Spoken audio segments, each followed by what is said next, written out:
الحمدللہ رب العالمین والعاقبۃ للمتقین والصلاۃ والسلام علی سیدنا و سید المرسلین وعلی آلہ و اصحابہ و اہل بیتہ اجمعین اما بعد فاعوذ باللہ من الشیطان الرجیم بسم اللہ الرحمن الرحیم وللہ المثل الاعلی صدق اللہ مولانا العظیم وصدق رسولہ النبی الکریم الامین۔ محبت سے درود السلام پڑھ لیجئے تاکہ برکت ہو جائے۔ الصلاۃ والسلام علیکہ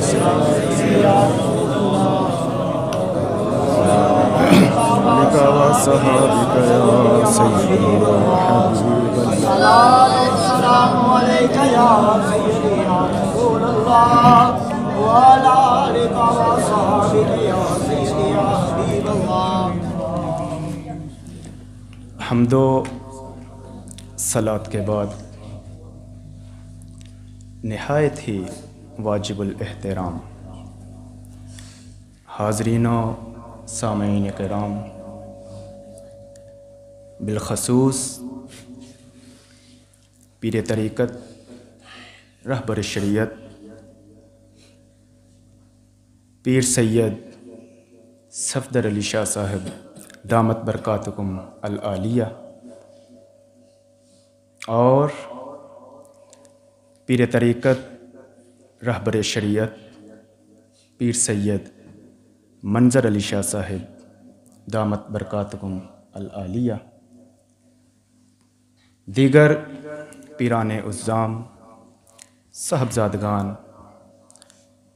قراء حضرات، نعت خوانان خوش الحان اور تمام حاضرین و سامعین کرام، اپنی خوش قسمتی سمجھتا ہوں کہ اپنے جد امجد سید السادات حضور سید سلطان شاہ ولی سرکار الگیلانی رحمۃ اللہ تعالیٰ علیہ کے اتنے عظیم و شان آستانے کے اوپر مجھ جیسے طالب العلم کو بھی بیان کرنے کا شرف حاصل ہوا۔ مجھ سے قبل برادر من، عزیزی و محبی، صاحبزادہ والا شان سید محمد فیصل شہزاد شاہ صاحب دامت برکاتکم العالیہ اپنے خوبصورت وجدانہ محبتانہ انداز میں پیارے آقا صلی اللہ علیہ وآلہ وسلم کی محبت کے گیت گا رہے تھے۔ آپ یقین کیجئے کہ ان کا بیان صرف کانوں تک نہیں رہا، ان کا بیان صرف کانوں تک نہ رہا بلکہ کانوں سے ہو کے دل تک اتر گیا۔ اللہ پاک آپ کے علم میں، عمل میں، عمر میں ڈھیروں برکتیں عطا فرمائے، اور جیسی برکات ان کو عطا فرمائے ویسی ہی برکات ہم سب کو عطا فرمائے۔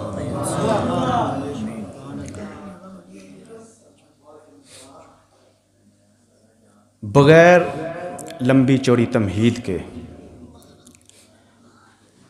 آپ حضرات کے ذوق کو بڑھانے کے لیے اپنے آقا و مولا حضرت محمد مصطفیٰ صلی اللہ علیہ وآلہ وسلم کی ایک حدیث پاک سے اپنی گفتگو کا آغاز کروں گا۔ ہم دورہ حدیث میں تھے، قبلہ امیر المجاہدین، استاذ یمن، استاذ العلماء حضرت علامہ حافظ خادم حسین رضوی رحمۃ اللہ تعالیٰ علیہ، آپ ہمیں یہ حدیث پڑھا رہے تھے۔ آپ کا انداز تو آپ کا انداز تھا. فرمانے لگے کریم آقا صلی اللہ علیہ وآلہ وسلم نے ارشاد فرمایا, توجہ ہے نا, سبحان اللہ. کریم آقا صلی اللہ علیہ وآلہ وسلم نے ارشاد فرمایا کہ اللہ کے فرشتوں میں سے کچھ فرشتے اس دنیا میں آتے ہیں. اللہ کے فرشتوں میں سے کچھ فرشتے اس دنیا میں آتے ہیں اور وہ اس پوری دنیا کا وزٹ کرتے ہیں, چکر لگاتے ہیں. پھر جس جگہ اللہ اور اس کے نبی کا ذکر ہو رہا ہوتا وہ وہاں تشریف لے جاتے ہیں. سبحان اللہ. اور وہ دیکھتے یہ ہیں کہ لوگ کیا کر رہے ہیں, لوگ کیا کر رہے ہیں. پھر وہ جب اپنے رب کے پاس جاتے ہیں تو اللہ تعالیٰ فرماتا ہے کہ لوگ کیا کر رہے تھے. حدیث پاک کے الفاظ ہیں, حالانکہ اللہ بہتر جانتا ہے لیکن پھر بھی وہ اپنے فرشتوں سے پوچھتا ہے کہ لوگ کیا کر رہے تھے. فرشتے عرض کرتے ہیں باری تعالیٰ وہ تیری تسبیح بیان کر رہے تھے. رب فرماتا ہے اے فرشتوں کیا انہوں نے مجھے دیکھا ہے, کیا انہوں نے مجھے دیکھا ہے؟ فرشتے عرض کرتے ہیں نہیں. اللہ فرماتا ہے اگر وہ مجھے دیکھ لیتے تو پھر کیسے بیان کرتے, اگر وہ مجھے دیکھ لیتے تو پھر کیسے بیان کرتے. اے فرشتوں یہ وہی لوگ ہیں جب میں ان کو بنانے لگا تھا, آدم کو بنا کر دنیا میں بھیجنے لگا تھا تو تم نے کہا تھا یہ دنیا میں جا کر فساد کریں گے, لڑائی جھگڑا کریں گے. اب دیکھو مجھے دیکھا بھی نہیں اور میری تسبیح بیان کرتے ہیں. پھر رب فرماتا ہے, رسول اللہ صلی اللہ علیہ وآلہ وسلم نے ارشاد فرمایا کہ پھر اللہ تعالیٰ فرماتا ہے فرشتوں اور کیا کر رہے تھے, کس چیز کی خواہش کر رہے تھے؟ فرشتے عرض کرتے ہیں باری تعالیٰ وہ جنت کی خواہش کر رہے تھے. اللہ فرماتا ہے کہ انہوں نے جنت کو دیکھا ہے؟ عرض کرتے ہیں نہیں. رب فرماتا ہے اگر وہ جنت کو دیکھ لیں تو پھر کیا کریں گے؟ اللہ تعالیٰ فرماتا ہے کس چیز سے پناہ مانگ رہے تھے؟ عرض کرتے ہیں جہنم سے پناہ مانگ رہے تھے. رب فرماتا ہے کہ انہوں نے جہنم کو دیکھا؟ عرض کرتے ہیں نہیں. رب فرماتا ہے اگر وہ جہنم کو دیکھ لے تو پھر کیا کریں؟ پھر اللہ تعالیٰ فرماتا ہے ان فرشتوں سے جو اس دنیا سے چکر لگا کے اپنے رب کی بارگاہ میں جاتے ہیں, اللہ تعالیٰ ان فرشتوں سے فرماتا ہے فرشتوں گواہ ہو جاؤ قد غفرت لہم, میں نے ان ساری محفل والوں کو بخش دیا. میں نے ان ساری محفل والوں کو بخش دیا. آپ خوش قسمت لوگ ہو, خوش نصیب لوگ ہو, سخت سردی کے موسم میں گرم بستر چھوڑ کے اپنے محبوب کی, اپنے آقا کی محفل میں آئے. ماں کانا, ماں کانا, جو کچھ ہو چکا وما یکون, اور جو ہوگا حضور سب جانتے ہیں. سبحان اللہ. عقیدہ ہے نا؟ جو ہو چکا ماں کانا, ماں کانا, جو ہو چکا ہے وما یکون, اور جو کچھ ہوگا, جو ہو چکا ہے جو ہوگا حضور جانتے ہیں. جو ہو چکا ہے جو ہوگا حضور جانتے ہیں. کیسے جانتے ہیں؟ تیری عطا سے خدایا حضور جانتے ہیں تیری عطا سے خدایا حضور جانتے ہیں وہ مومنوں کی تو جانوں سے بھی قریب ہوئے وہ مومنوں کی تو جانوں سے بھی قریب ہوئے کہاں سے کس نے پکارا حضور جانتے ہیں کہاں سے کس نے پکارا حضور جانتے ہیں منافقوں کا عقیدہ وہ غیب دان نہیں یہ مسئلہ آج کا نہیں ہے یہ لوگ آج کے نہیں ہیں یہ تب کے ہیں حضور کے دور کے دور تو خیر یہ بھی حضور کا ہی ہے میرے کریم آقا کے سامنے بیٹھ کے کہا کرتے تھے آقا ہم آپ پر ایمان لائے ہم آپ کا کلمہ پڑھتے ہیں لیکن تھے کون منافق ایسا ہی ہے تھے کون منافق اللہ تعالیٰ قرآن میں فرماتا ہے اے محبوب ہم جانتے ہیں بولتے سچ ہیں بات سچی کرتے ہیں لیکن ہیں جھوٹے توجہ ہے بات سچی کرتے ہیں بعض کا تو ایسے ہوتا ہے نا کہ کوئی بندہ بات سچی کرتا ہے لیکن ہوتا وہ جھوٹا ہے تو رب فرماتا ہے محبوب ہم جانتے ہیں بات سچی کرتے ہیں لیکن ہیں کون جھوٹے منافقوں کا عقیدہ وہ غیب دان نہیں صحابیوں کا عقیدہ حضور جانتے ہیں صحابیوں کا عقیدہ حضور جانتے ہیں اور عمر نے تن سے جدا کر دیا تھا سر جس کا سبحان اللہ حضور صلی اللہ علیہ وآلہ وسلم کے دور میں ایک منافق تھا اور ایک یہودی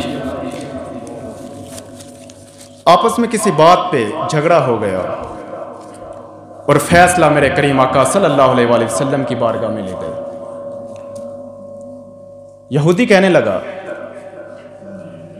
مسلمان سے منافق تھا وہ کہ جہاں تو لے چلے گا میں وہاں اپنا فیصلہ کروانے کو تیار ہوں حضور کی بارگاہ میں چلے گئے سارا ماجرا سنا حضور نے فیصلہ اس یہودی کے حق میں کر دیا وہاں سے دونوں باہر آئے باہر آ کے وہ منافق کہنے لگا کہ مجھے یہ فیصلہ منظور نہیں مجھے یہ فیصلہ منظور نہیں چلو عمر کے پاس چلتے ہیں سنیں وہ بڑا عادل ہے یہودی کہتے چلو وہاں چلے جاتے دونوں چلے گئے دروازہ کھٹکھٹایا فاروق اعظم نکلے منافق کہنے لگا حضور فلاں فلاں معاملے پہ ہمارا جھگڑا ہو گیا ہم آقا کی بارگاہ میں گئے تھے، آقا نے فیصلہ اس یہودی کے حق میں کر دیا ہے، اس لیے میں آپ کی بارگاہ میں آیا ہوں، مجھے فیصلہ آپ کا چاہیے۔ فاروق اعظم اندر گئے، تلوار لے کر آ گئے، اندر گئے تلوار لے کر آ گئے، اور آ کے کوئی بات نہیں سنی، اس منافق کی گردن اڑا دی اور فرمانے لگے عمر کا تو پھر یہی فیصلہ ہے، جو میرے نبی کا فیصلہ نہ مانے عمر کا پھر یہی فیصلہ ہے۔ عمر نے تن سے جدا کر دیا تھا سر جس کا، وہ اپنا ہے یا پڑایا، حضور جانتے ہیں وہ اپنا ہے یا پڑایا، حضور جانتے ہیں۔ برادران اسلام، آپ حضرات نے گھڑی پہنی ہوئی ہے؟ مانگوں گا نہیں، پوچھ رہا ہوں، کیا ٹائم ہوا؟ تقریباً 11 بج گئے۔ 11 کے بعد کیا آئے گا؟ 12 کے بعد 1۔ گنتی آتی ہے بیٹا آپ کو؟ آتی ہے۔ 11 کے بعد کیا آتا ہے؟ 12 کے بعد 13۔ یہ بچہ ہے چھوٹا سا، یہ کہتا ہے 11 کے بعد 12، 12 کے بعد 13، ایسا ہی ہے؟ گھڑی کیا کہتی ہے؟ 11 کے بعد 12 اور 12 کے بعد 1۔ کیا مطلب؟ کیا یہ گھڑی حضرت صاحب نے بنائی ہے؟ پوچھ رہا ہوں، اس آستانے سے بنی ہے؟ بریلی شریف سے بنی؟ بغداد شریف سے؟ یہ تو جاپان اور سوئٹزرلینڈ کی ایجاد ہے۔ اب یہ بچہ کہتا ہے، اور حقیقت بھی یہی ہے، کہ 11 کے بعد 12، 12 کے بعد 13، اور گھڑی کہتی ہے 11 کے بعد 12 اور 12 کے بعد 1۔ آپ نے ایک گھڑی پہنی ہے، جب اس کو میں نے غور سے دیکھا 11، 12 پھر 1، میں نے کہا سبحان اللہ، یہ تو گھڑی بھی سنی ہے۔ سبحان اللہ، توجہ چاہوں گا، یہ تو گھڑی بھی سنی ہے۔ 11 سے مراد 11ویں والے کی طرف، سبحان اللہ، 11 سے مراد 11ویں والے غوث اعظم کی طرف، 12 سے مراد 12 ربیع الوالے نبی کی طرف، اور 1 سے مراد رب کی طرف۔ سبحان اللہ، تم 11ویں والے سے ملو، وہ 12ویں والے سے ملائے گا، اور 12ویں والا تمہیں رب سے ملائے گا۔ جو 11ویں والے ایک سے تعلق نہیں جوڑتا نا، اسے 12ویں والا نہیں ملتا، اور جسے 12ویں والا نہ ملے رب تو ملتے ہی نہیں۔ ہاں، رب نہیں ملتا۔ چور آیا تھا نا، کیوں علامہ صاحب؟ چور تو آیا تھا چوری کرنے، پیٹ پوجا کرنے، غوث اعظم نے ملایا کس سے؟ آیا تھا چوری کرنے، ملایا رب سے۔ بہت مشہور واقعہ ہے، آپ سب نے یقیناً سنا بھی ہوگا۔ غوث اعظم رضی اللہ تعالی عنہ ہمیشہ قیمتی لباس پہنا کرتے تھے، قیمتی، اور آپ کا جو جبہ تھا نا وہ بہت قیمتی تھا۔ ایک چور کی نظر پڑ گئی۔ ایک مرتبہ غوث اعظم رضی اللہ تعالی عنہ بازار میں جا رہے تھے، وہ چور بھی آپ کے پیچھے پیچھے ہو لیا۔ غوث اعظم رضی اللہ تعالی عنہ بازار سے اپنا کام مکمل کر کے اپنے حجرہ مبارک میں چلے گئے۔ وہ چور بھی کسی طریقے حجرے میں چلا گیا۔ توجہ چاہوں گا، رات کا وقت ہوا، غوث اعظم رضی اللہ تعالی عنہ عبادت میں مشغول ہو گئے۔ اس چور نے موقع دیکھا اور آپ کا جبہ اٹھایا, بغل میں دیا اور جانے لگا. جیسے وہ نکلنے لگا اندھا ہو گیا. توجہ, نکلنے لگا اندھا ہو گیا. دیواروں کے اوپر ہاتھ مارتا مارتا دروازے تک پہنچ تو گیا. جیسے ہی دروازے پہ پہنچا, دروازے پہ کسی نے دستک دی. غوث اعظم رضی اللہ تعالی عنہ نے 2 رکعت نماز مکمل کیا, سلام پھیرا, دروازے پہ پہنچے. جب وہ وہاں سے دروازے کی طرف جا رہے تھے, چور بھاگتا ہوا آ کر ایک صف میں چھپ گیا. ایک صف میں چھپ گیا. غوث اعظم رضی اللہ تعالی عنہ نے فرمایا, کون ہو؟ دروازے پہ جا کے پوچھا, کون ہو؟ آواز آئی, خضر ہوں, خضر علیہ السلام. غوث اعظم رضی اللہ تعالی عنہ نے دروازہ کھولا, خوش آمدید کہا. فرمانے لگے, آپ اس وقت یہاں؟ حضرت خضر علیہ السلام کہتے ہیں کہ فلاں علاقے کا ابدال فوت ہو گیا ہے, فلاں علاقے کا ابدال فوت ہو گیا ہے, اور اسی وقت ارجنٹ ابدال چاہیے. توجہ, اسی وقت ارجنٹ ایک ابدال کی ضرورت ہے اس علاقے میں. شہنشاہ بغداد فرمانے لگے, آپ اس وقت چلے جائیں, صبح ہوتے ہی نماز فجر ادا کرتے ہی میں کسی ابدال کی ڈیوٹی وہاں لگا دوں گا. خضر علیہ السلام فرماتے ہیں, اگر صبح تک وہ علاقہ غرق ہو گیا تو کون ذمہ دار؟ ہاں, صبح تک وہ علاقہ ہی غرق ہو گیا تو کون ذمہ دار؟ غوث اعظم نے تبسم فرمایا, فرماتے ہیں ایک ابدال ہے تو صحیح, ایک ابدال ہے تو صحیح, ہماری صف میں چھپا ہوا. توجہ, حضرت خضر علیہ السلام اس صف کی طرف جاتے ہیں, صف کو اٹھاتے ہیں. ابدال صاحب اندر چھپے تھے. صف اٹھا کے کہتے ہیں, چلے, غوث اعظم نے آپ کی فلاں علاقے میں ڈیوٹی لگا دی ہے.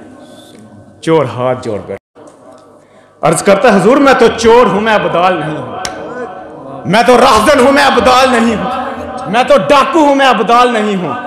حضرت خضر علیہ السلام فرماتے ہیں, چور تھے, راہزن تھے, ڈاکو تھے, لیکن جب سے نگاہ مرشد میں آئے ہو نا, جب سے نگاہ غوث الورا میں آئے ہو, اب تم چور ڈاکو نہیں رہے بلکہ ابدال بن گئے ہو. غوث اعظم نے نگاہ ڈالی, رب سے ملا دی.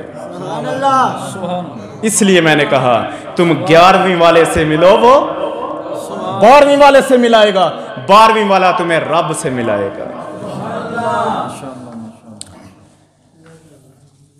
برادران اسلام, جس آیت کریمہ کے چند الفاظ میں نے اپنی گفتگو کا عنوان بنائے, اس میں اللہ تبارک و تعالی ارشاد فرماتا ہے, وَلِلَّهِ الْمَثَلُ الْأَعْلَى, اور اللہ کی شان سب سے بڑی ہے. اللہ کی شان سب سے بڑی ہے. یہ ترجمہ ہے اس آیت کا. اب یہ اللہ کی شان ہے کیا, اس چیز کو, اس بات کو سمجھنا ہے. اللہ کی شان ہے کیا, اس بات کو اپنے ذہن میں بٹھا لیں. نبوت الوہیت کی دلیل ہوتی ہے, نبوت الوہیت کی دلیل ہوتی ہے.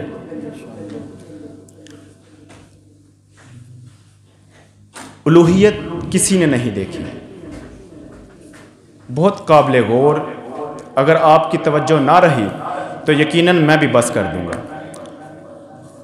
حقیقت بات ہے, سردی کا موسم ہے, چند افراد بیٹھے ہیں, لیکن چاہوں گا یہ کہ آپ حضرات کی توجہ میری طرف ہو, انشاءاللہ کچھ نہ کچھ دے کر ہی جاؤں گا.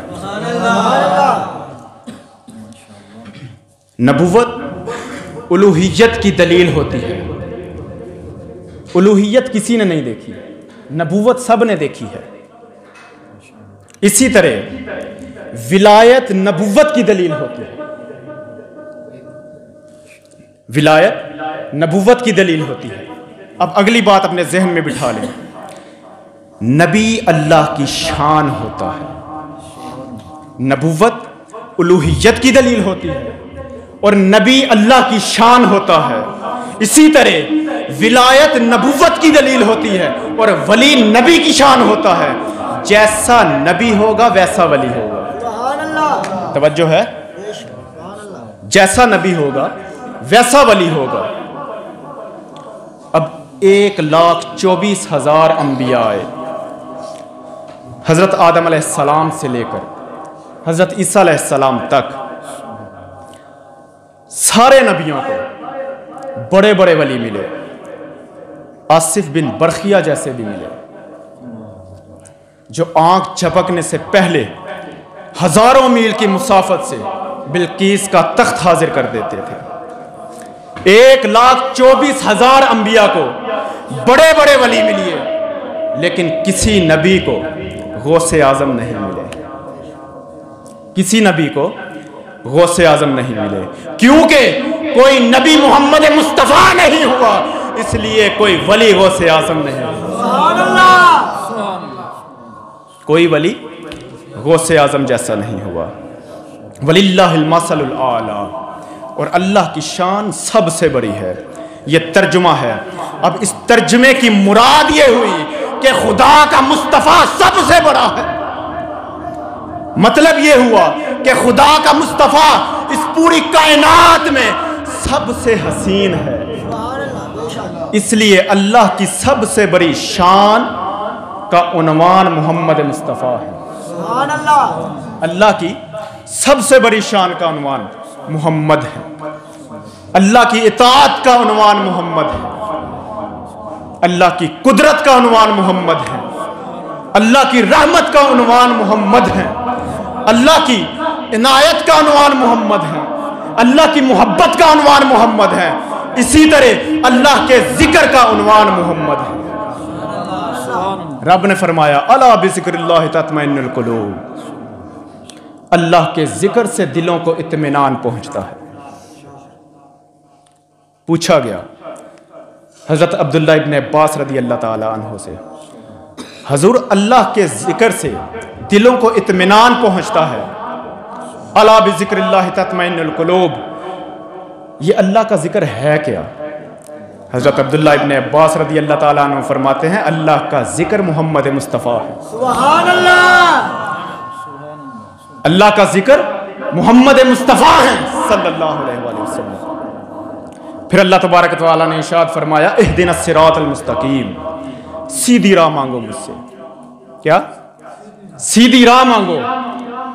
حضرت عبداللہ ابن عباس رضی اللہ تعالیٰ عنہ جو صحابہ کرام میں سب سے بڑے مفسر قرآن ہیں، حبر هذه الامہ ہیں، اس امت کے سب سے بڑے عالم، اس امت کے سب سے بڑے مفتی کا نام عبداللہ ابن عباس رضی اللہ تعالیٰ عنہ۔ آپ سے پوچھا گیا حضور صراط مستقیم، سیدھی راہ، باری تعالیٰ ہمیں سیدھی راہ دکھا، صراط مستقیم سیدھی راہ دکھا، یہ سیدھی راہ ہے کیا؟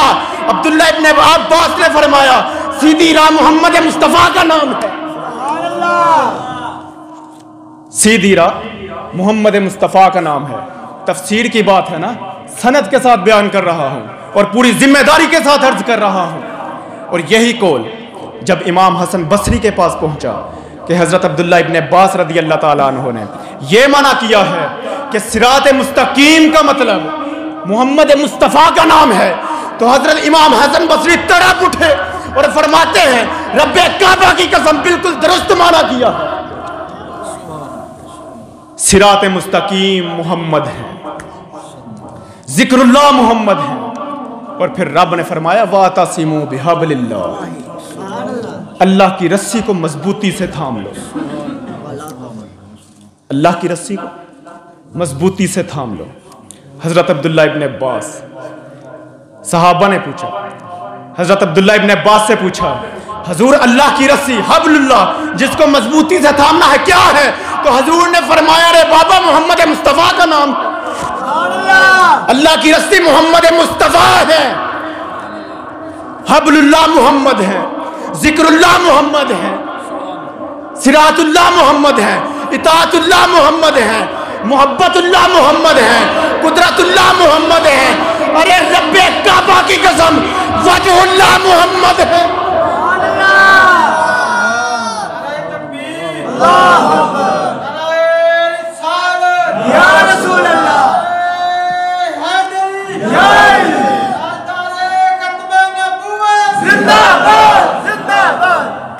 وجہ اللہ محمد ہے، رب کا پیارا مکھڑا محمد ہے، سبحان اللہ، رب کا پیارا مکھڑا محمد ہے، ایک رب محمد نہیں، باقی سب کچھ محمد ہے۔ نہیں سمجھے؟ ایک رب کو محمد نہ کہو اور محمد کو رب نہ کہو، ایک چیز چھوڑ دو باقی سب کچھ محمد ہے، ایک چیز چھوڑ دو باقی سب کچھ محمد ہے۔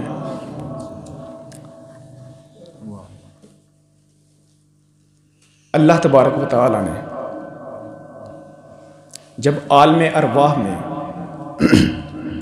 انبیاء کی روحوں کو جمع کیا نا،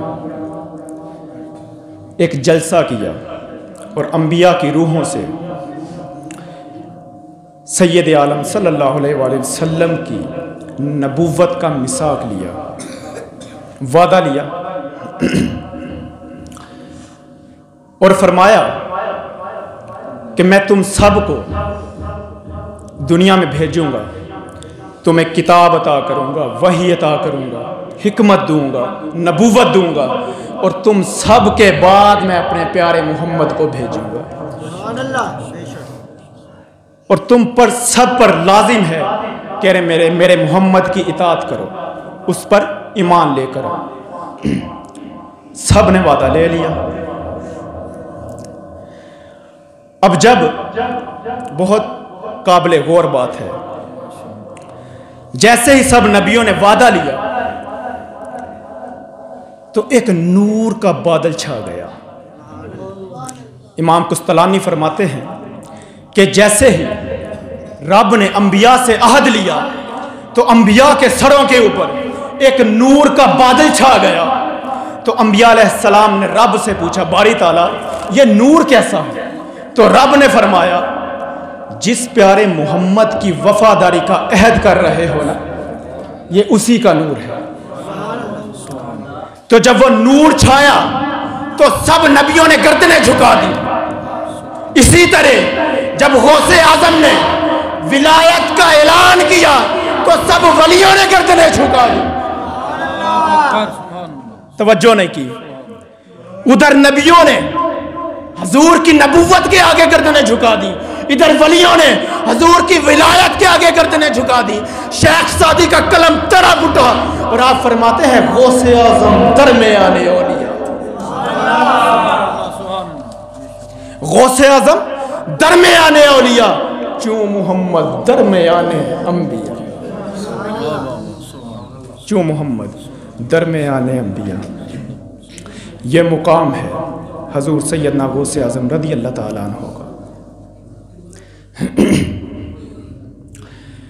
یہ جو آستانہ ہے نا، یہ بہت بابرکت اور فیض والا ہے۔ جب کوئی بندہ اپنے پیر کے آستانے پہ جاتا ہے اور ہوا بھی وہ سادات کا آستانہ، خالی ہاتھ نہیں جاتا، خالی ہاتھ نہیں جاتا۔ جو کوئی اپنے پیر کے ساتھ لو لگا لیتا ہے، اس کا پیر اس کو بارگاہ مصطفیٰ تک لے جاتا ہے۔ حضرت علامہ بدر الدین سرہندی رحمۃ اللہ تعالیٰ علیہ اپنی کتاب حضرات القدس میں لکھتے ہیں، آپ فرماتے ہیں کہ حضرت امام احمد سرہندی رحمۃ اللہ تعالیٰ علیہ، شیخ احمد سرہندی رحمۃ اللہ تعالیٰ علیہ، آپ کی جو جائے نماز تھی نا، یہ ریشم کی تھی۔ امام اعظم کے مذہب میں ریشم کی جائے نماز جائز ہے، لیکن امام مالک کے مذہب میں ریشم کی جائے نماز جائز نہیں۔ اور جس جگہ پہ سجدہ کیا جاتا ہے، امام مالک کے ادب کی وجہ سے شیخ احمد سرہندی رحمۃ اللہ تعالیٰ علیہ نے اتنی جگہ پہ کھدر کا کپڑا لگوایا ہوا تھا، اور وہ کپڑا سجدے کر کر کے اتنا بوسیدہ ہو چکا تھا، ہاں سجدے کر کر کے کپڑا بوسیدہ کر دیا۔ اور آج ہماری جائے نمازیں پیٹی سے نہیں نکلتی۔ امام علامہ بدر الدین سرہندی فرماتے ہیں کہ ایک دن شیخ مجھے فرمانے لگے کہ بدر الدین یہ لے جاؤ اور یہ کپڑا اتار کر یہاں نیا کپڑا لگا دو۔ ایسے ہی کیا میں نے، وہ کپڑا اتارا، نیا کپڑا لگا دیا۔ اب رات کا وقت تھا تو جو کپڑا میں نے اتارا تھا سوچ میں پڑ گیا کہ یار یہ وہ کپڑا ہے جس پر میرے پیر نے سجدے کیے ہیں، اس کو رکھوں تو کہاں رکھوں؟ ادھر ادھر نظر دورائی، کوئی ایسی جگہ نہ ملی کہ میں اس کپڑے کو رکھ سکوں۔ آخرکار میں نے اپنا امامہ شریف اتارا، اس کپڑے کو اپنے سر پہ رکھا اور سو گیا۔ سبحان اللہ، سویا کیا کہ میری قسمت کا ستارہ چمک گیا۔ سبحان اللہ، میری آنکھ لگی تو رسول اللہ نے مجھے اپنی زیارت کروا دی۔ سبحان اللہ، میں نیند سے بیدار ہوا، پھر سو گیا۔ توجہ چاہوں گا۔ نیند سے بیدار ہوا، پھر سو گیا، پھر میری آنکھ لگ گئی، پھر مجھے رسول اللہ نے زیارت کروا دی۔ سبحان اللہ، میں پھر بیدار ہوا، پھر سویا، پھر رسول اللہ نے زیارت کروا دی، یہاں تک کہ ایک رات میں 14 مرتبہ میں سویا جاگا، سویا جاگا، سویا جاگا، رسول اللہ نے مجھے 14 مرتبہ اپنی زیارت کروائی۔ جب نیند سے بیدار ہوا تو سوچنے لگا، اے بدر الدین تیرا ایسا کون سا عمل ہے کہ آج بار بار آقا تجھے اپنی زیارت کروا رہے ہیں، بار بار تجھے اپنی زیارت کروا رہے ہیں۔ امامہ شریف اتارا، سر پہ ہاتھ پھیرا، کپڑا دیکھا، کہنے لگا بدر الدین اس میں تیرا کوئی کمال نہیں، کمال اس کپڑے کا ہے جو تو نے اپنے پیر کا اپنے سر پہ سجایا تھا، کمال اس کپڑے کا ہے جو تو نے اپنے پیر کا اپنے سر پہ سجایا تھا۔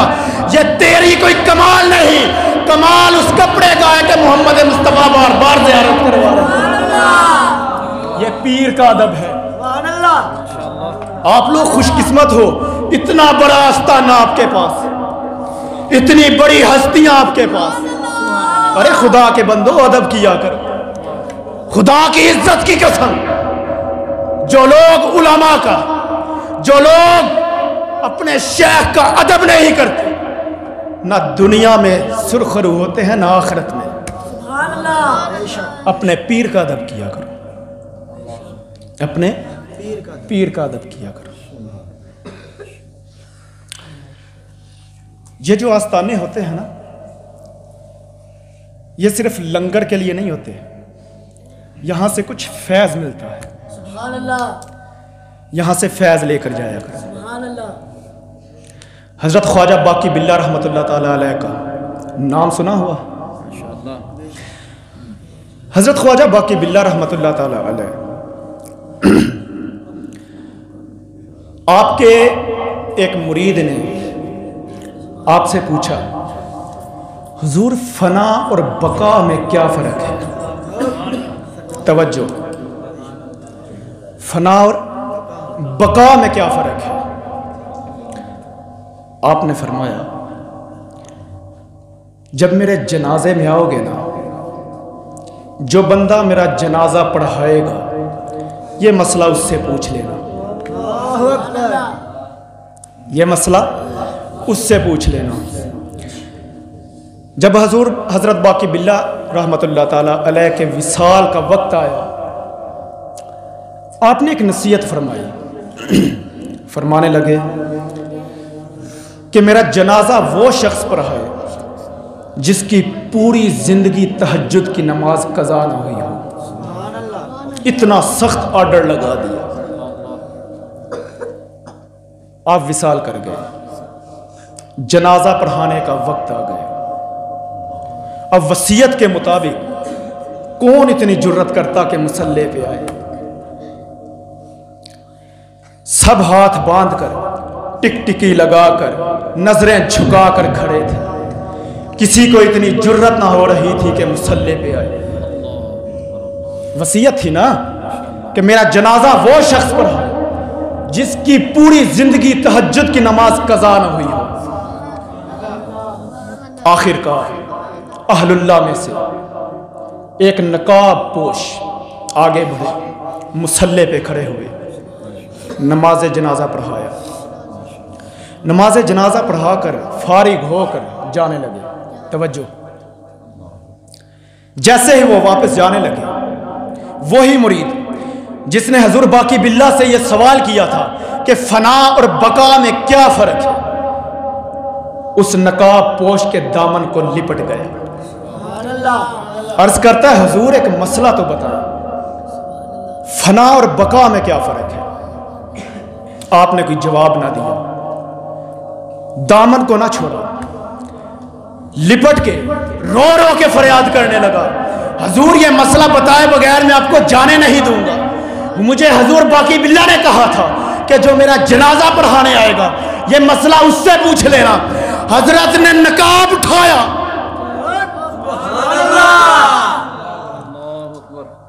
نقاب اٹھایا، خود حضرت باقی باللہ تھے۔ توجہ نہیں کی،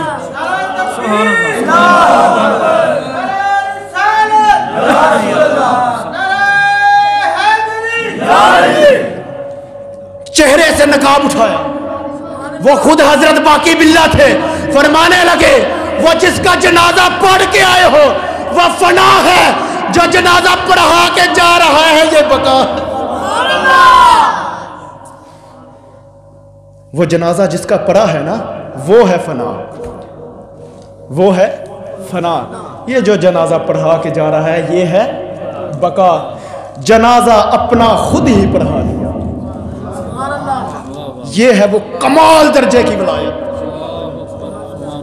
یہ ہے وہ کمال درجے کی ولایت۔ اور جو لوگ اولیاء کے گستاخ ہوتے ہیں، خدا کی عزت کی قسم نہ دنیا میں سرخرو نہ آخر میں، یہ ہے وہ کمال درجے کی ولایت۔ برادران اسلام، وقت کو مد نظر رکھتے ہوئے آپ حضرات کا دل کی عطا گہرائیوں سے شکر گزار ہوں کہ آپ نے مجھ ناچیز کی گفتگو سنی۔ اللہ پاک آپ کے علم میں، عمل میں، عمر میں، رزق میں، اولاد میں ڈھیروں برکتیں عطا فرمائے۔ جیسی برکات آپ کو عطا فرمائے ویسے ہی برکت مجھے بھی عطا فرمائے۔ دعا ہے کہ اللہ پاک ہمیں رسول اللہ صلی اللہ علیہ وآلہ وسلم کی سچی غلامی نصیب فرمائے۔ ہمیشہ اپنے والدین کے باادب رہنا۔ جس کو ولایت ملتی ہے نا وہ اپنے والدین کا باادب ہوتا ہے، جو اپنے والدین کا بے ادب ہوگا کبھی ولی بن نہیں سکتا۔ اس لیے اپنے والدین کی خدمت کیا کرو، اپنے بزرگوں کی خدمت کیا کرو۔ یہ جو آپ کے پاس آستانہ ہے اس کی عزت، اس کی قدر کیا کرو۔ اگر یہاں سے آپ کو کچھ نہ ملے گا نا تو اللہ کی عزت کی قسم کھا کے حشر کو میرا گریبان پکڑنا۔ مجھے اپنے جد امجد پر اتنا بھروسہ ہے کہ وہ میری اس بات کی لاج رکھیں گے۔ جو لوگ میرے جد امجد کا واسطہ وسیلہ دے کے رب سے مانگیں گے انشاءاللہ اسے ضرور ملے گا۔ وما علینا الا البلاغ۔